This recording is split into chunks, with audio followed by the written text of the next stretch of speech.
বাংলাদেশের ক্রিকেটের আলোচিত কোচ রাসেল ডোমিঙ্গো। টাইগারদের কোচ থাকাকালীন তাকে নিয়ে হয়েছে অনেক সমালোচনা। এদেশ থেকে বিদায়ের অভিজ্ঞতাটাও বেশ তিক্ত।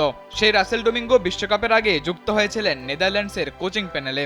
তার অধীনে বাছাই পর্ব খেলে ডাচরা জায়গা করে নেয় বিশ্বকাপের মূল পর্বে। তবে ডাচ ক্যাপ্টেনের প্রত্যাশা ছিল রাসেল রায়ানের স্পেশাল টিপসে বাংলাদেশকে তারা সহজেই হারাতে পারবে। ম্যাচের আগের দিন সংবাদ সম্মেলনে এডওয়ার্ডের মুখে রাসেল রায়ানের সিক্রেট শেয়ারের কথা শুনেই হয়তো বাংলাদেশ শিবির বেশ সাবধানী হয়েছিল। কারণ এই রাসেল ডোমিঙ্গো ও রায়ান কুক বেশ ভালো করেই জানেন বাংলাদেশের ক্রিকেটারদের নারী নক্ষত্র। তবে তার দেয়া কোনো প্ল্যানই কাজে আসেনি ডাচদের। সাকিবের অসাধারণ ব্যাটিং আর লেগ স্পিনার রিশাদ হোসাইনের বোলিংয়ের কাছে এদিন পাত্তাই পায়নি নেদারল্যান্ডস।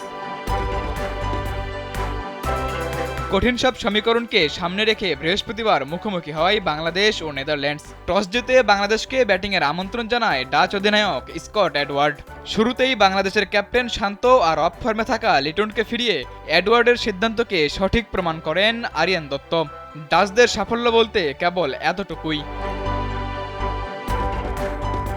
টপ অর্ডারের দুই ব্যাটসম্যানকে হারানোর পর দায়িত্ব নিয়ে দলকে এগিয়ে নেন সাকিব আল হাসান। মাঝের সময়টাতে তাকে বেশ ভালো সঙ্গ দিয়েছেন তানজিদ হাসান তামিম ও তাওহিদ হৃদয়। শেষ দিকে মাহমুদুল্লাহ রিয়াদের ঝড়ে বেশ বড় সংগ্রহ পায় বাংলাদেশ। দারুণ ছন্দে থাকা বাংলাদেশের বোলিং লাইন আপের জন্য 160 রানের পুঁজি বেশ যথেষ্টই ছিল।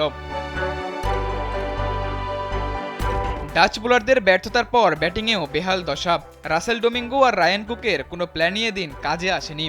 বাংলাদেশের ব্যাটারদের ডমিনেট করার পর বোলারদের আগ্রাসী রূপটাও ডাগআউটে বসেই দেখেছেন টাইগারদের সাবেক কোচ।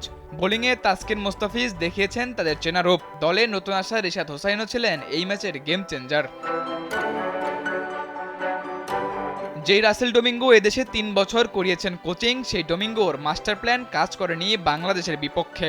রাসেল আর রায়ানের এত মাস্টার প্ল্যানের পরেও ডাচরা যখন ব্যর্থ, তখন তো তাদের কোচিং অ্যাবিলিটি নিয়ে প্রশ্ন তোলাই যায়। কারণ গত ওয়ানডে বিশ্বকাপে এই দলটাই বাংলাদেশকে দিয়েছিল লজ্জার পরাজয়। সাদাতুর রাফি, কালবেলা।